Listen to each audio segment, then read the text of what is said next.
Welcome back, friends. Let's look into the concept of power. So power, if I look into the definition of the power, it is the energy per unit time. That's called power.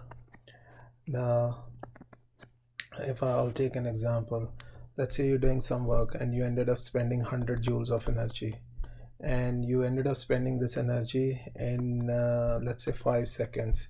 So energy per unit time, which is joule, this total energy divided by this time, which will be equal to 100 divided by 5, 20 joules per second. So in every second you ended up spending 20 joules of energy. That's called power. So the real life example for the power is the electricity. So whenever we talk about the electricity, we never talk about how much joules of energy you spend. We always talk about how much watts of energy we've spent. So one thing which I forgot to tell you, which I will explain now, the units of power is watts. You can, well, T is watts. And because again, the scientist who discovered, his last name was Watts, and so we call the units of power as the watts. And otherwise you can write down the units of the power as joules per second also. And now coming back to the example, if we have the electric bulb at our home, we always say that that bulb is of 60 watts. If that 60 watts or 40 watts, we use the wattage. So that means that is consuming 60 joules. If the bulb is of 60 watts, that bulb is consuming 60 joules of energy in 1 second. If the bulb is of 100 watt, so then it is consuming 100 joules of energy in 1 second.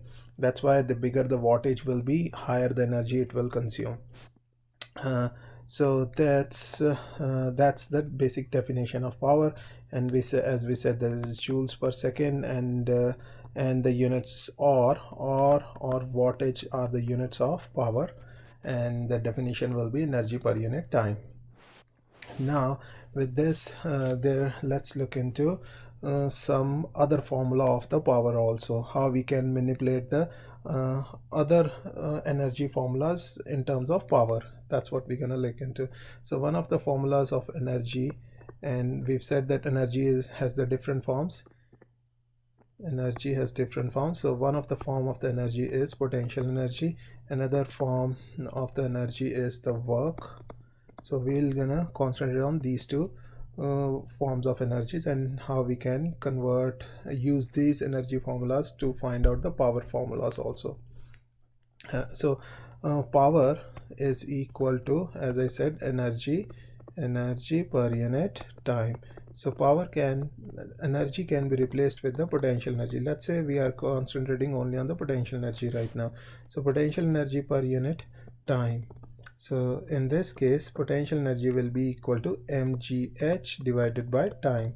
So h is what? If I ask you guys a question, h is what? So h is the displacement or distance, okay, delta d.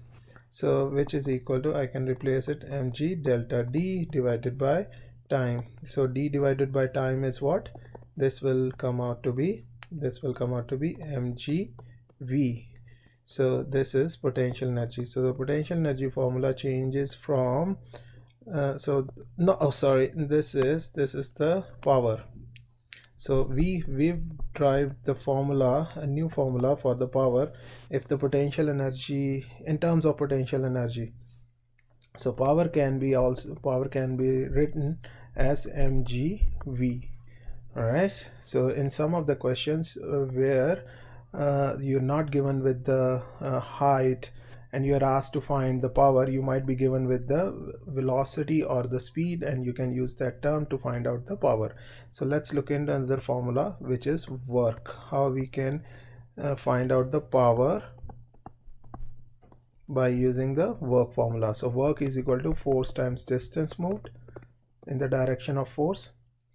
So force times distance moved means force multiply by, I'm going to replace multiplication sign with the dot sign, by the distance, and then power is equal to this divided by time. So power value is equal to force times distance divided by time is gonna give me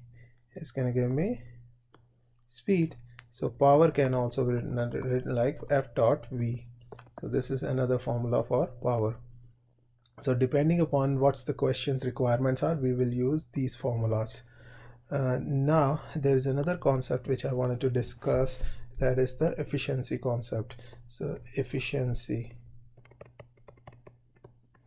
So this, when we talk about the power, with power we talk a lot about the efficiency also.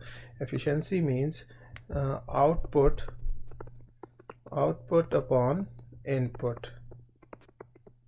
Usually the way I like to put it as I like to put it as is the useful work done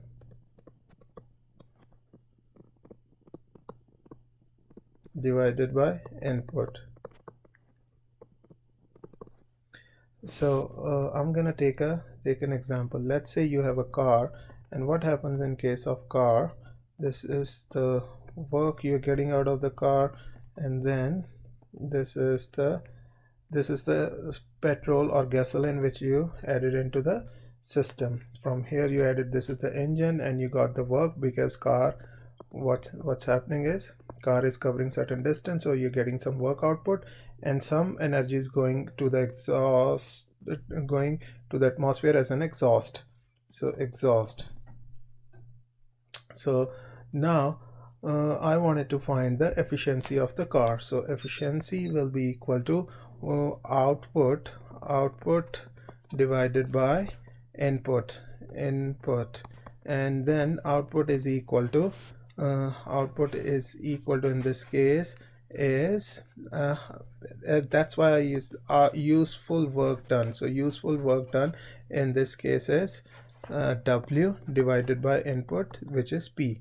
And you will always find that the work output will always be less than input. It's like if this value is 100, and you got you have to, this is, let's say, 100 gallons of water coming from this side. I'm just changing the whole scenario to the water from the car. So the 100 gallon of water is coming from this side, and there are two pipes in which the water can go. So some water will go in here, some water will go here. So it's very hard to get the 100 gallons of water flowing in the one direction until or unless I block this one. So when there are two openings, so some water will go here and some water will go here. So same concepts being applied. So work value will always be less than the input energy, and then that's what the efficiency, and this is the symbol to represent the efficiency also.